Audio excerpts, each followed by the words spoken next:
Hello and welcome to Abipedia powered by Abhimanyu IAS. My name is Niharika Walia and मैं आपके साथ में हूँ for SEBI Grade A 2020 और आज मैं एक टॉपिक डिस्कस करने वाली हूँ जिसका नाम है स्टाफिंग. हमने अभी तक functions of management के अंदर the classes were done till organizing. So I thought of bringing up another topic that was still left, that is staffing. So when we talk about the term staffing है क्या? और जब हम HRD के बारे में कर रहे थे तो why am I dealing with staffing? देखिए होता क्या है, जो हमारे पास HRD है, when we talk about HRD is basically human resource development.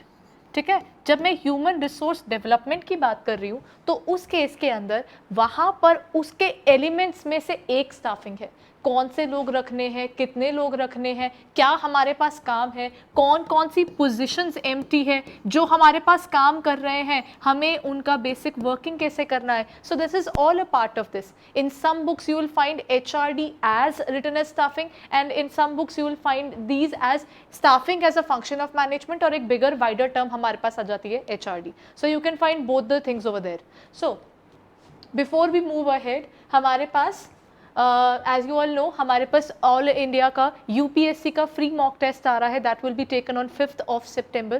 वो हमारी तरफ से होगा. That will be by Abhipedia. That means there you can go ahead and give the test for free, and if you win you are going to have some rewards over it. आपके पास जो पहले 25 हमारे सब्सक्राइबर्स होंगे, उनके जो top 25 होंगे उनके लिए रिवॉर्ड्स हैं. इवन जो हमारे पास देन अनदर नेक्स्ट 75 होंगे उनके लिए भी रिवॉर्ड्स हैं. और एवरी स्टूडेंट जो हमारे पास इस पोर्टल पर रजिस्टर करके ये टेस्ट दे रहा होगा उसको 500 रिवॉर्ड पॉइंट्स मिलेंगे. दैट मीन्स आप हमारे पोर्टल से 500 रुपीज़ का कुछ भी ले सकते हैं इन अ वे कि आपको सिर्फ एक टेस्ट देना है, the mock test, and you will be able to grab it. So go ahead, give this particular examination of UPSC EPFO 2020 powered by Abhimanyu IAS. So then यहाँ पर आप क्या कर सकते हैं, आपको सिर्फ हमारे पोर्टल पर जाना है और वहाँ पर अपने आपको रजिस्टर करना है इस पर्टिकुलर टेस्ट के लिए. सो आपको abipedia.abhimanyu.com पर जाना है. उसके डिस्क्रिप्शन आपको इस पर्टिकुलर लेक्चर के नीचे लिंक में अवेलेबल होगी. So there you can go ahead and grab your offer. Okay, so other than these as you already know हमारे पास इस टाइम SEBI Grade A 2020 के कोर्सेज चल रहे हैं. दैट मीन्स हमारे पास सबसे पहला कोर्स है मैनेजमेंट का, जहाँ पर आपको कंप्लीट कोर्स अवेलेबल होगा. The complete course will be regarding the entire subject of management for paper 1 and for phase 1. There phase 1 and phase 2 के लिए वील बी प्रिपेयरिंग यू. जहाँ पर हम मैनेजमेंट की बात करते हैं आपको स्टडी मटेरियल भी मिलेगा, MCQs भी मिलेंगे, और हर क्लास के साथ में आपको अटैच टेस्ट भी मिलेंगे जहाँ पर आप टेस्ट देकर अपनी प्रिपरेशन रिव्यू कर सकते हैं. एग्जाम के लिए टाइम आ गया है. दैट मीन्स जो भी चीज़ें आपको लगता था पहले कि वो टेक्निकल है, उन्हें हम इस पेपर के लिए प्रिपेयर नहीं कर पाएंगे तो रहने देते हैं. अब आपके पास टाइम है, इसे अवेल कीजिए and give this particular thing a little time, जहाँ पर आप वो सब्जेक्ट्स को अच्छे से प्रिपेयर कर सकें. So the first thing is management. Then second हमारा कोर्स है कॉस्टिंग का, जहाँ पर I'll be taking up the subject of costing there, जहाँ पर उसका complete कोर्स अवेलेबल है. स्टडी मटेरियल आपको मिल जाएगा as well as MCQs. Then the next thing that comes up is commerce and accountancy. Commerce and accountancy में we'll be dealing with the complete course along with study material as well as MCQ. हमारा आपके लिए complete course भी आ चुका है, जहाँ पर हम आपके लिए सारे पेपर 2 के कोर्सेज लेकर आ रहे हैं, जहाँ पर आपके पास कमर्स एंड अकाउंटेंसी है, मैनेजमेंट है, फाइनेंस है, कॉस्टिंग है, कंपनीज एक्ट है, एज वेल एज इकोनॉमिक्स है. सो आपके पास क्या होगा, एक ही जगह आपको सारे के सारे सब्जेक्ट्स थॉरोली पढ़ने की जगह मिल जाएगी. There you can practise and learn all these things all together. So ये है हमारे कोर्सेज जो इस टाइम आपके पास अवेलेबल हैं for SEBI Grade A 2020. Do not forget to go ahead and try for the UPSC EPFO test series है. तो वहाँ पर आप देख सकते हैं along with this SEBI Grade A की अपनी एक टेस्ट सीरीज़ भी है. आप अगर उस टेस्ट सीरीज़ को बाय करना चाहते हैं तो आप उसका फर्स्ट टेस्ट ओपन है, you can go ahead and give the test and find out कि आपके लिए वो टेस्ट कितना बेनिफिशियल निकलता है. उसके बेसिस पर आप उसे बाय कर सकते हैं. So let's go ahead. आज का टॉपिक है staffing. So when we talk about the term staffing, staffing exactly है क्या? स्टाफिंग एक पूरी प्रोसेस है जिसे हम फंक्शन ऑफ मैनेजमेंट के अंदर काउंट करते हैं, जहां पर हम अपनी ऑर्गेनाइजेशन के लिए कितने लोग रिक्वायर्ड हैं, वर्क फोर्स एनालिसिस कितने भी ऑलरेडी हैं उनको पता लगाएंगे वर्क फोर्स के थ्रू, और जितना हमारे पास काम है कैसे और लोगों की रिक्वायरमेंट रहेगी वो हम पता लगाएंगे थ्रू वर्क लोड एनालिसिस। इस तरह से एनालिसिस करके हम अपनी एस्टिमेशन लगाएंगे कि हमें कितने लोगों की ज़रूरत है। धीरे धीरे पहले हमें ये पता होगा कि हमने कितने लोगों को अपने पास यहाँ पर रिक्रूट करने की रिक्वायरमेंट होगी, मतलब हमें कितने लोग चाहिए, estimating the man power needs, इसे हम कहते हैं द फर्स्ट स्टेप। सबसे पहले पता लगाओ कि हमारे पास कितने लोगों की रिक्वायरमेंट है, उसी के बेस पर हम क्या करते हैं, हम लोगों को अपने यहाँ पर इनवाइट करेंगे कि वो आए और हमारी कंपनी में आकर एक तरह से अपना रिज्यूमे सामने रखे, अपनी इन्फॉर्मेशन सामने रखे। जितने ज़्यादा लोग हमें इस पर्टिकुलर टॉपिक पर इन्फॉर्मेशन प्रोवाइड करवाएंगे उनको हम लोग अपने यहाँ पर रिक्रूट कर पाएंगे। Recruit is basically attracting people to apply for the job. आप उनके सामने एक ऑफर रख रहे हैं कि हमारी जॉब ऑफर ये है, why don't you go and grab it. तो वो आया, पहला topic is recruitment. Then we have something called selection. अब इनमें से जो अच्छे होंगे उनमें से क्या होगा, हमारा जो हमें अच्छा लगेगा सिर्फ वो इस ऑर्गेनाइजेशन का हिस्सा बन पाएगा। उसके बाद हमारे पास आता है द टर्म सिलेक्शन। देन हमारे पास आ जाती है जिन जिन लोगों को हम अपने पास रखते हैं, अब उन लोगों को सिखाना भी पड़ेगा तो हम उन्हें ट्रेन करते हैं। और then the last point, this is basically just there in the question so I used it. तो यहाँ पर ट्रेनिंग के बाद हम अगला लेवल करते हैं डेवलपमेंट। ट्रेनिंग खत्म होती है तो हमें उस इंसान को कहीं ना कहीं जहां पर जिस लेवल पर उसने ज्वाइन किया था वहां थोड़ी रहने देंगे, करियर प्लानिंग भी तो करनी पड़ेगी उस इंसान को अपने लिए। और वही सेम चीज ऑर्गेनाइजेशन भी चाहेगी कि एक पर्टिकुलर पर्सन जिसको अपने नॉलेज की इतनी ज्यादा है कि अपनी फील्ड को लेकर वो इतना कॉन्फिडेंट है, तो क्यों ना उसको और ऊपर बढ़ाया जाए ऑर्गेनाइजेशन के अंदर, ताकि वो हमारे लिए और बेनिफिशियल प्रूव हो सके। हम उसके साथ में इट्स लाइक स्टाफिंग के थ्रू सिर्फ एक ऑर्गेनाइजेशन ग्रो नहीं करती है, वो पर्सन भी ग्रो करता है। जिसने अपना इनपुट डाला, वो इनपुट डालने पर अगर ऑर्गेनाइजेशन उसको उतना ही पे बैक कर रही है तो दोनों के जो नीड्स हैं वो पूरे हो रहे हैं। मतलब ऑर्गेनाइजेशन का ऑब्जेक्टिव टू अचीव प्रॉफिट और वो उस पर्सन का पर्सनल या human objective to achieve the minimum respect और the money whatever he is looking for in that particular organisation, वो फुलफिल होना। So let's begin with it. तो अभी हमने क्या डिस्कस किया, what is the process of staffing. So let's start with the other part. देखते हैं इसका पहला क्वेश्चन क्या कहता है। Dash is the development and maintenance of adequate manpower resources. It involves the creation of pool of available labor upon whom the organization can draw when it needs additional employees. मतलब जिस moment पे हमें और लोगों की requirement रहेगी उस time पर हम क्या करते हैं, एक पूल क्रिएट कर लेते हैं कि हमें इतने ज़्यादा लोगों की रिक्वायरमेंट रहेगी, तो these are the number of people that we are looking for. तो ये जगह से हमारे पास ना वो लोग निकल कर आते हैं जिनको हम अप्लाई करने पर कहेंगे जब हमें ज़रूरत होगी एडिशनल एम्प्लॉयज़ की। क्या इसका आंसर रिक्रूटमेंट है, सिलेक्शन है, ट्रेनिंग है या फिर स्टाफिंग है? So the answer in this case would be, when we talk about this, अभी हम पढ़कर ही हटे थे, रिक्रूटमेंट क्या होता है, लोगों को इन्फ्लुएंस करना कि वो अप्लाई करें जॉब के लिए। सिलेक्शन, उनमें से जो अच्छे नहीं लगे उन्हें हम निकाल देंगे, उन पर्टिकुलर केसेस को हम अपने पास नहीं रखेंगे। ट्रेनिंग में हम उनको अपनी जॉब के बारे में बताते हैं। और आखिरी जो आपका है staffing, staffing is all about letting the people know about the entire process. ये एक हायर टर्म है जिसके अंडर ये सब आते हैं। इस क्वेश्चन में उन्होंने बोला is the development and maintenance of adequate man power. हमें यहाँ पर लोगों को जितने चाहिए उनके बारे में सोच रहे हैं, बट इसका मेन पॉइंट यहाँ पर आता है, it involves the creation of pool of available labour. तो यहाँ पर ये लोगों को अट्रैक्ट करने का तरीका है। So the answer is recruitment. Why recruitment? क्योंकि यहाँ पर वो कहते हैं आप यहाँ पर लोगों को अट्रैक्ट कर रहे हैं। The main point was again the creation of pool. हम बात कर रहे हैं एक पूल क्रिएट करने की जहाँ पर हमारे पास बहुत सारे ऑप्शंस आ जाएं और उन ऑप्शंस में से जो हमें रिक्वायर्ड होगा हम उसको अपनी ऑर्गेनाइजेशन में रखेंगे। हम लोग रिक्रूटमेंट की प्रोसेस बहुत हैवी रखते हैं ताकि ना ज़्यादा से ज़्यादा लोग अप्लाई करें, और ज़्यादा लोग मतलब ज़्यादा वेराइटी, और उस वेराइटी में से हमारे पास वो बेस्ट लोग निकल कर आएंगे जो इस ऑर्गेनाइजेशन के लिए सूटेबल होंगे। So this is as per Dale S Beach उन्होंने इस पर्टिकुलर डेफिनेशन को दिया था, that is regarding recruitment. So that's the first question for the day. Okay, चलो देखिए नेक्स्ट क्वेश्चन.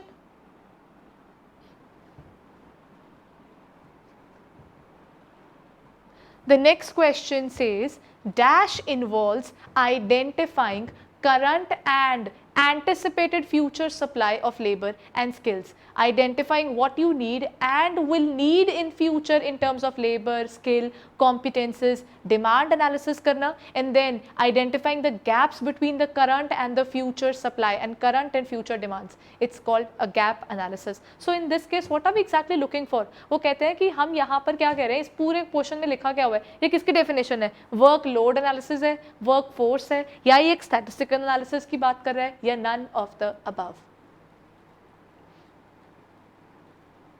इस क्वेश्चन में हम क्या कह रहे हैं, हम पहले करंट और एंटिसिपेटेड फ्यूचर में जो हमारे पास लोग आ रहे थे हम उन दोनों को देखेंगे, फिर साथ में हम डिमांड एनालिसिस करेंगे कि हमारे पास हमें लोगों से क्या चाहिए, और साथ ही साथ हम गैप एनालिसिस भी करेंगे कि देखिए हमारे पास जो करंट लोग चल रहे हैं उनका क्या है और फ्यूचर में जो अपने पास आ सकते हैं उनकी क्या रहेगी. सो इसका answer can be workload, workforce, या फिर स्टैटिस्टिकल, या फिर none of the above. Okay, so let's go ahead and discuss it. इसका आंसर है work force analysis. Why is it work force? क्योंकि वर्क फोर्स के यहाँ पर बार बार इस क्वेश्चन के अंदर हम लोग बात कर रहे थे इन टर्म्स ऑफ एम्प्लॉइज जो हमारे पास ऑलरेडी काम कर रहे हैं. यहाँ पर अ गैप एनालिसिस जो हमारे पास प्रेजेंट है और फ्यूचर में आएंगे, और उनके स्किल्स निकालना जो प्रेजेंटली काम कर रहे हैं, और एंटिसिपेटेड जो हमें फ्यूचर में लोग चाहिए उनकी क्या रहेगी. So in this entire scenario we are not bringing up with something new. What we are exactly talking about is the work force which is available with us. जो अभी लोग हमारे साथ काम कर रहे हैं और हमें जो फ्यूचर चाहिए होगा, इन्हीं के बेस पर तो वो डिसाइड होता है कि ये जो लोग काम कर रहे हैं इनके कॉम्पिटेंसीज वगैरह क्या है. अभी अगर वर्क और बढ़ गया तो हमें और लोगों की रिक्वायरमेंट पड़ेगी. So that means this was all aligned towards number of people who are working with us and the number of people that we need. तो वो वर्क फोर्स की बात कर रहे थे, लोगों की बात कर रहे थे. चलिए देखिए नेक्स्ट क्वेश्चन. नेक्स्ट क्वेश्चन कहता है in the process of stuffing after screening of applications the next step is. तो आपको एक बार जो स्टाफिंग का पूरा प्रोसेस है उसके स्टेप्स याद करने पड़ेंगे. तो यहाँ पर पहला पॉइंट क्या कह रहा है, स्क्रीनिंग करने के बाद आप क्या करते हैं. स्क्रीनिंग ऑफ एप्लीकेशंस में क्या होता है, हमारे सामने उनके फॉर्म रख दिए जाते हैं और हम उन फॉर्म्स में से रिव्यू कर रहे हैं कि कौन से लोग हमें लग रहा है कि यहाँ पर हमारे पास जिनको हम रख सकते हैं या नहीं रख सकते, बेस्ड अपॉन देयर रिज्यूमेज और you can say their CVs. आप उसको देखते हैं और अगले स्टेप पर जाते हैं. तो अगला स्टेप क्या है इसके बाद, क्या हम सीधा इंटरव्यू के लिए बुला लेंगे उन्हें, या फिर हम रेफरेंस चेक करना शुरू कर देंगे, या हम एम्प्लॉइज का टेस्ट कंडक्ट करेंगे, या फिर मेडिकल एग्जामिनेशन करवाएंगे उनका. So what is the next step after screening of those applications.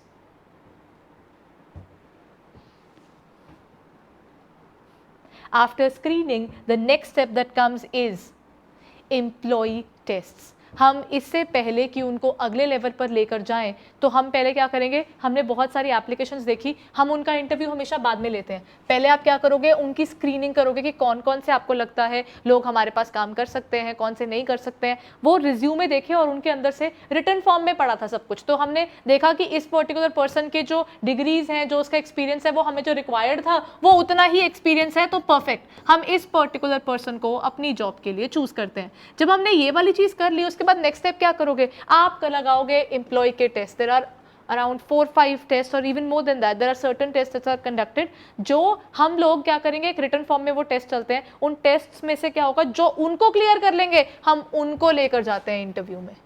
क्योंकि हम जो हमारी जो हेड्स हैं, एचआर डिपार्टमेंट के जो हेड्स हैं या फिर ऑर्गेनाइजेशन के जब हेड्स रिक्रूटमेंट करते हैं तो वहाँ पर उनके पास सीधा वो इंसान जाता है जिसको आपकी सब्जेक्ट की या जो हमें बेसिक क्राइटेरिया था उसका एक थॉरो रिटन वाला पार्ट क्लियर कर चुका होगा. उसी के बाद हम उसको पर्सनल इंटरव्यू के लिए लेकर जाते हैं. This is also called PI, the personal interview.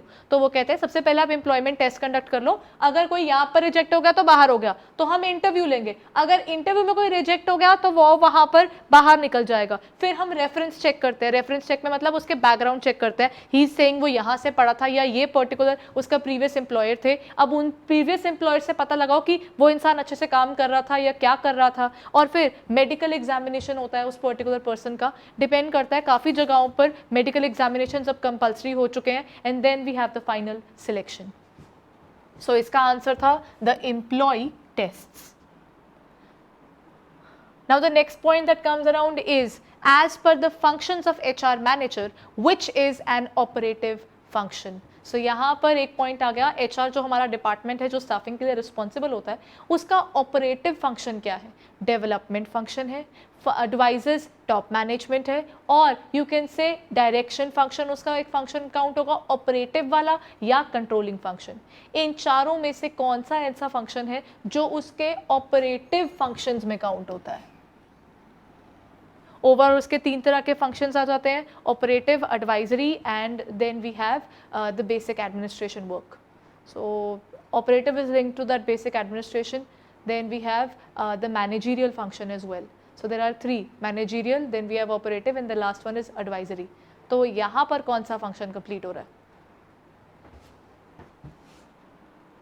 जब हम इनकी बात करते हैं, जब हम ऑपरेटिव फंक्शन की बात कर रहे हैं, ये मैंने अभी आपको बताया, पहला मैनेजरियल होता है, एक ओवरव्यू सा कि जो वो कहते हैं यहाँ पर वो मैनेजरियल टास्क करता है सारे। अगर हम मैनेजरियल वाले टास्क करता है, इसका मतलब वो प्लानिंग, ऑर्गेनाइजिंग, डायरेक्टिंग और कंट्रोलिंग करता है किस चीज़ की? लोगों की जो यहाँ पर काम कर रहे हैं और जितने लोग हमें और चाहिए होंगे। So that is the first point. After the managerial function, the next point that comes around is the advisory. ये तो यहाँ नाम से पता चलता है कि ये लोग क्या करते हैं, ये एडवाइज करते हैं लोगों को काम करने के लिए। After the advisory, then the last point that we are left with is operative, जो हम काम करते हैं। जब हम काम करने की बात कर रहे हैं तो यहाँ पर कौन सा ऐसा है जो उनके रेगुलर वर्क के साथ में जुड़ रहा है? इसका था डेवलपमेंट फंक्शन, क्योंकि पहले पीछे डायरेक्शन था, दूसरा पीछे क्या था? देयर वर टू थिंग्स, जो सीधा सीधा, एक डायरेक्टिंग और एक कंट्रोलिंग। ये तो मैनेजरियल फंक्शन ही आ गया। अगर ये दोनों मैनेजरियल आ गए और ये एडवाइजरी फंक्शन में काउंट हो गया तो सिर्फ एक ही फंक्शन बचता था जो हमारा डेवलपमेंट के ऊपर बेस्ड है, वो उसका ऑपरेटिव फंक्शन है। ऑपरेटिव फंक्शन मतलब ये लोगों के साथ, जिन लोगों के साथ में ये काम कर रहा है, all those people are important to the organisation. Why? जब हम बात करते हैं स्टाफ की, talking about the staff there, उनकी डेवलपमेंट कैसे होगी? वो is it possible only through the managerial function? लोगों को अपने पास एम्प्लॉय किया और काम खत्म? No, it works out with the development. Development plus training plus इनकी जो इंडक्शन की जाती है वो भी, और उन लोगों की मोटिवेशन, उनके पर्सनल रिकॉर्ड्स, ये सारी चीज़ें डेवलपमेंट में काउंट होती है। It starts with induction and orientation, then आपका डेवलपमेंट फंक्शन शुरू होता है। सबसे पहला आपका एजुकेशन होता है, उसके बाद आपके डेवलपमेंट फंक्शन की बात की जाती है, और बीच में ये रहा हमारा training. So this is how we define it, E, T and D. पहले बेसिक एजुकेशन, रिटर्न वर्क में, थ्योरी में जो आपने पढ़ना था वो सब पढ़ा, उसके बाद आपने ट्रेनिंग ली, इस जॉब में आने से पहले इस जॉब का सारा बेसिक समझा कि कैसे की जाती है, और फिर एक टाइम आएगा जब आप अपने करियर में आगे बढ़ना चाहोगे, तो career planning, career succession is the point that they cover here.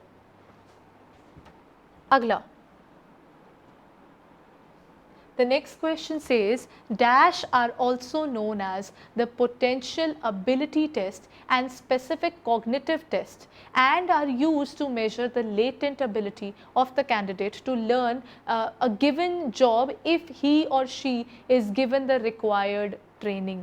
देखिए, मैंने आपको बताया था कि सिलेक्शन में हमारे पास कई तरह के टेस्ट होते हैं। So out of those test यहाँ पर आपके सामने 4 टेस्ट लिखे हैं। पहला है इंटेलिजेंस, दूसरा है एप्टीट्यूड, तीसरा है पर्सनालिटी, चौथा है ट्रेड टेस्ट। इन चारों टेस्ट में से आप कौन सा वाला टेस्ट करेंगे ताकि आप उसकी पोटेंशियल एबिलिटी को जान सके कि अगर हम उसे कुछ नया सिखा रहे हैं तो वो नया कितनी जल्दी सीख रहा है। Then is it intelligence test, और is it aptitude, or the personality test, or the trade test?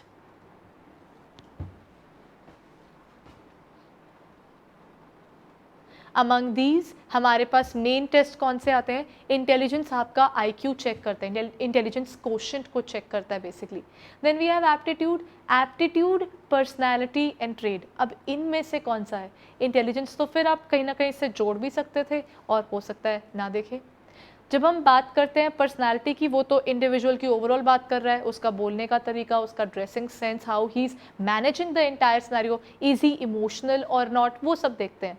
एक हमारे पास है ट्रेड टेस्ट, आखिरी है एप्टीट्यूड। अब बताइए इन चारों में से कौन सा हुआ? Okay, so let's discuss the part there. हमारे पास ना मेन प्रॉब्लम यहाँ पर आती है, इसका आंसर था बी, एप्टीट्यूड टेस्ट। जहाँ पर प्रॉब्लम आती है वो आती है या ये ट्रेड टेस्ट है या फिर एप्टीट्यूड है। काफ़ी स्टूडेंट्स को इसमें दिक्कत आ जाती है। बेसिकली ये जो दो टेस्ट है, एक है एप्टीट्यूड, एक है ट्रेड। ट्रेड टेस्ट होता है जो चीज़ आप जिस पर्टिकुलर जॉब के लिए आपको चूज किया जा रहा है, आपको उस जॉब की कितनी नॉलेज है, उसको हम बोलते हैं ट्रेड टेस्ट। और अगर मैं आपके सामने कुछ नया रख दूं तो आप वो नया कितनी जल्दी गेन करते हो, उसको हम बताते हैं थ्रू एप्टीट्यूड टेस्टिंग। तो कहते हैं ये पोटेंशियल एबिलिटी की बात की जाती है कि एक स्पेसिफिक कॉग्निटिव टेस्ट है जहां पर हम कैंडिडेट को देख रहे हैं कि वो एक जॉब लर्न करने में कितना अच्छा है। So this is how we define the part of aptitude testing. Okay, so let's go ahead with the next question. ये जो टेस्ट्स हैं इनको रिव्यू ज़रूर करना चाहिए, बिकॉज ये टेस्ट ना थोड़े से कंफ्यूजिंग लग सकते हैं when it comes to MCQs। Okay, so the next point, this particular part relates to the various test जो हम परफॉर्मेंस को अप्रेजल के टाइम पर करते हैं। मतलब हमारे पास अगर कोई लोग काम कर रहे हैं तो हमें पता लगाना है कि क्या वो अच्छे से परफॉर्म कर रहे हैं, क्या उनको हमें कोई प्रमोशन के लिए are we going to give them any kind of rewards और नॉट, वो यहाँ पर आ जाएगा।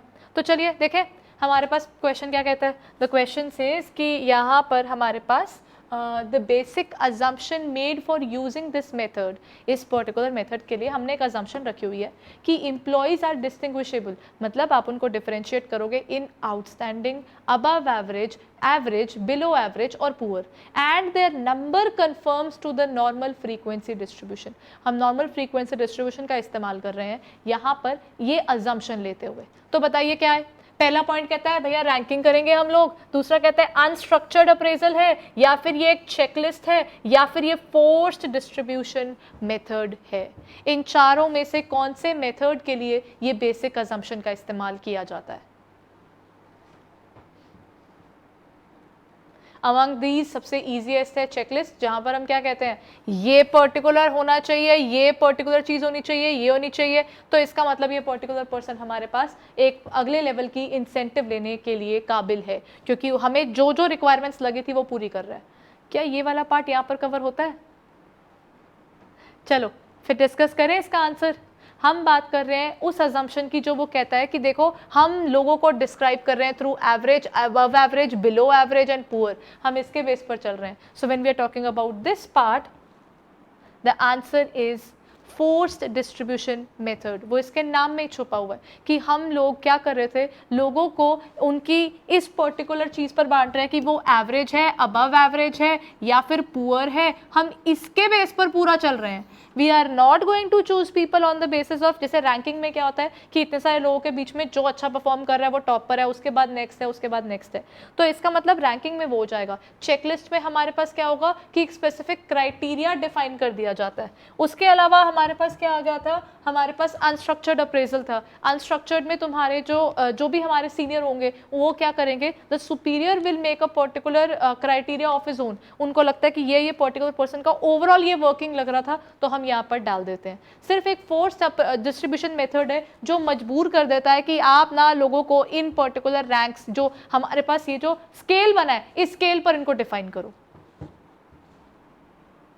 Then the next part, that is ranking, rating, checklist are the methods of।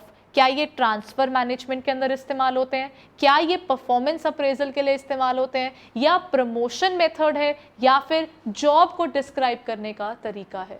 यहाँ पर हम बात कर रहे हैं रैंकिंग, रेटिंग, चेकलिस्ट की। क्या इसके थ्रू आप लोगों को प्रमोशंस देते हैं इसलिए इसका इस्तेमाल किया जाएगा, या अगर कोई पर्टिकुलर पर्सन इस जॉब में अच्छा नहीं कर रहा तो हम दूसरी जगह पर उसको ट्रांसफर करने के बारे में सोच रहे हैं,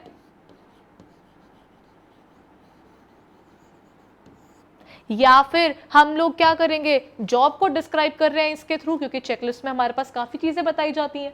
देन कौन सा मेथड है यहां पर?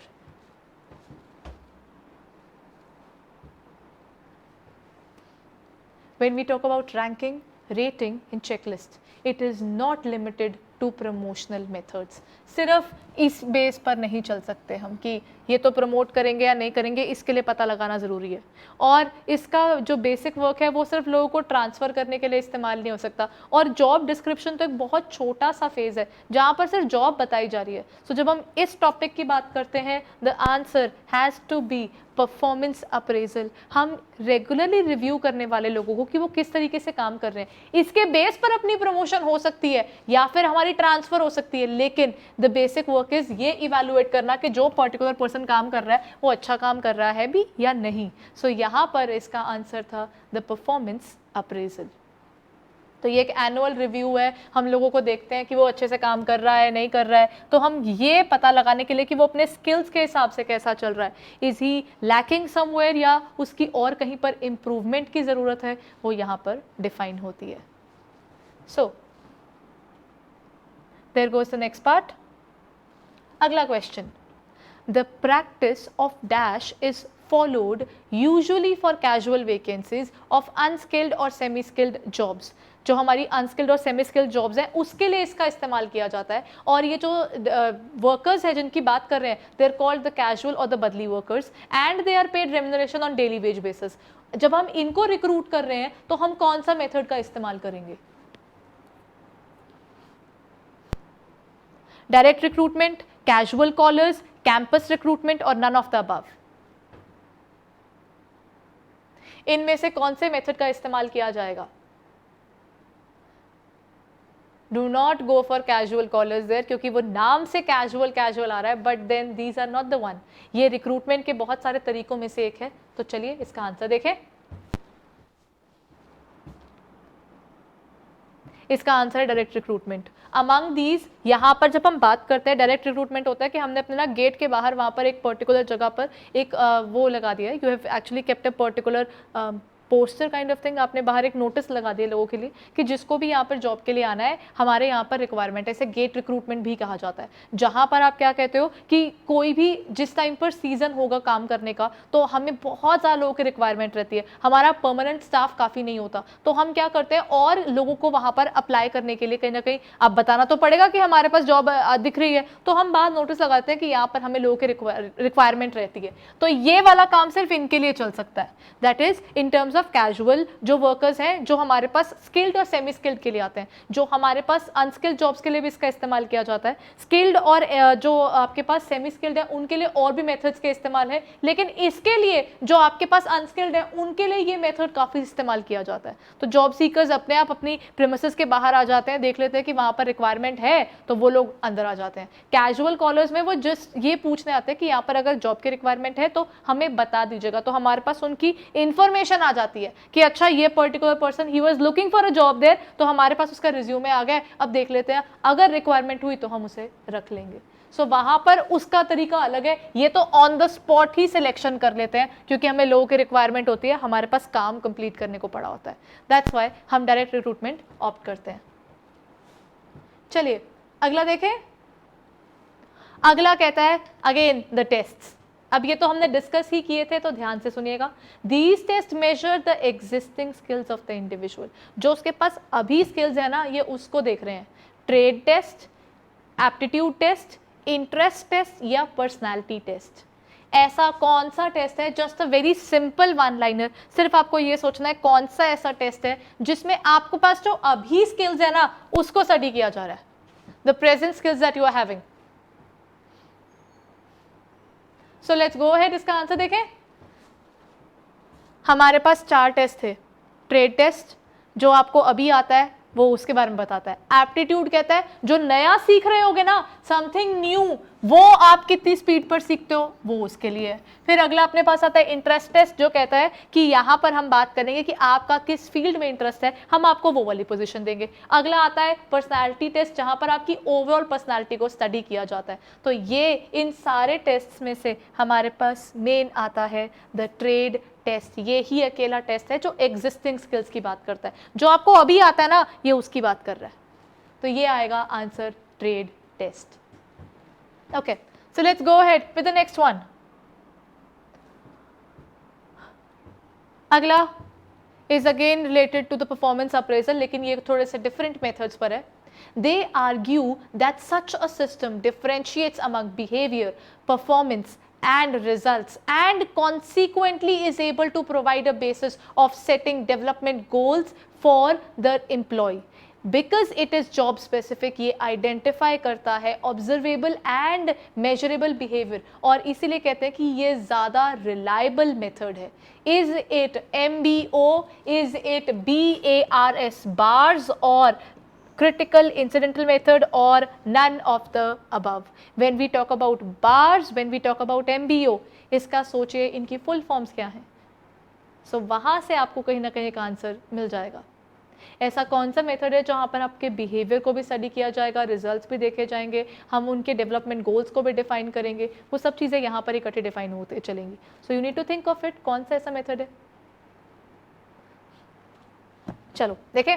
When we talk about bars, bars की फुल फॉर्म है बिहेवियरली एंकर्ड रेटिंग स्केल. यहाँ पर हम लोगों के बिहेवियर को स्टडी करके चलते हैं. अगेन ऐसा टेस्ट साइकोलॉजिकल जहाँ पर ना हम सिर्फ ये नहीं बोल सकते हमने ये पर्टिकुलर ऑब्जेक्टिव दिए थे, अचीव कर लिए तो बहुत अच्छा, नहीं किए तो कोई बात नहीं, तो ये अच्छा पर्सन नहीं है. बार्स डिसाइड करता है आप अपने सुपीरियर्स के साथ में कैसे हो वो तो देखेगा ही, आप अपने पीयर ग्रुप के साथ में कैसे हो ये वो भी चेक करता है, आपका ओवरऑल बिहेवियर को स्टडी करके चलता है. दैट मीन्स हम ये नहीं बोल सकते कि जिसकी सुपीरियर से एक अच्छी ट्यूनिंग है तो वो आगे प्रमोट हो जाएगा, जिसकी नहीं है लेकिन परफॉर्म अच्छा कर रहा है वो आगे नहीं जा सकता, क्योंकि उसके अल्टीमेटली उनके हाथ में है सब कुछ. यहाँ पर बार्स ना आपके बिहेवियर को स्टडी करने को बोलता है, आपकी परफॉर्मेंस और आपके रिजल्ट्स को स्टडी करने को बोलता है. So there the answer is actually bars. But the next one was MBO, management by objectives. वो क्या करता है, वो ऑब्जेक्टिव सामने रखता है और देखता है ऑब्जेक्टिव्स को आप कितने अच्छे से जस्टिफाई कर पाए हो, तो वो आ जाता है. Then the next one was critical incidental method. Critical incident कहता है एक पर्टिकुलर सिचुएशन में वर यू अ हीरो और a zero. That is how critical incident method decides.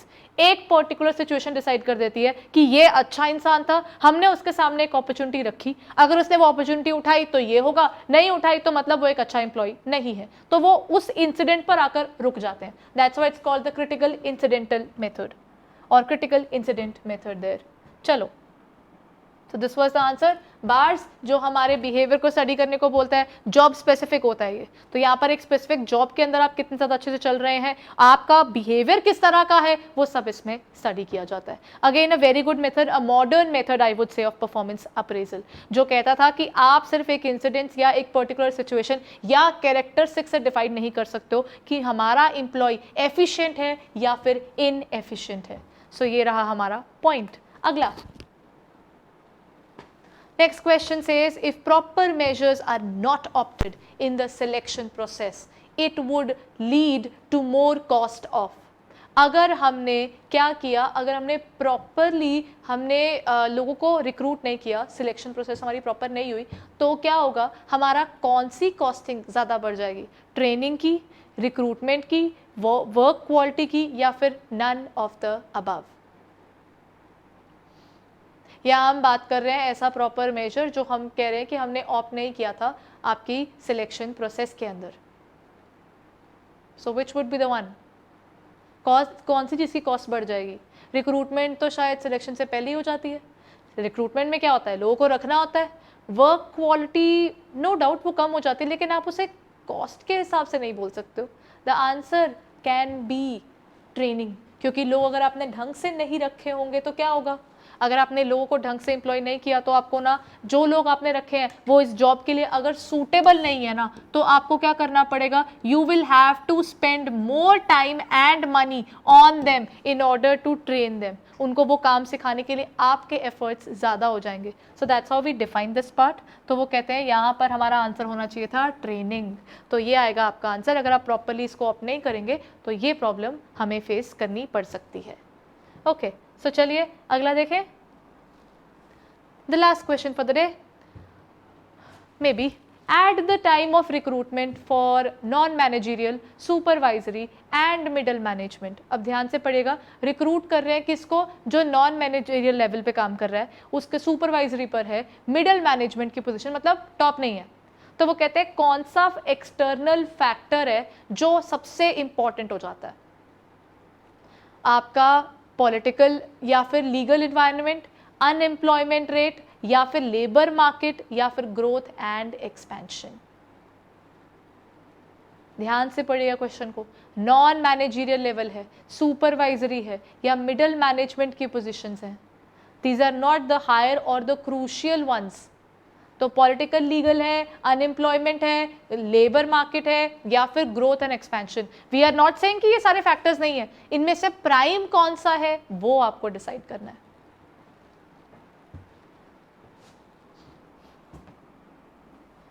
चलिए देखें इसका आंसर।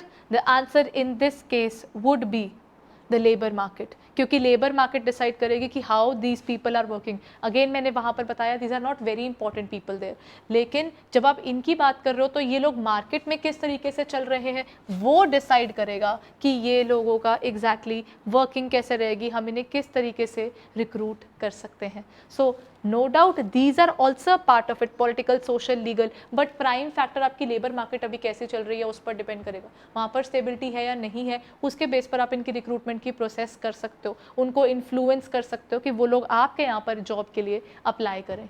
सबसे पहला पॉइंट फिर यहाँ पर लेबर हो जाता है। Other than that supply and demand भी होता है, इमेज या गुडविल आपकी ऑर्गेनाइजेशन की किस तरह की है, देन अनएम्प्लॉयमेंट रेट क्या चल रहा है, और कॉम्पिटिटर्स क्या प्राइस देने को तैयार है अपने यहाँ पर लोगों को एम्प्लॉय करने के लिए, वो भी यहाँ पर कवर हो जाएगा। So that's how we define this part.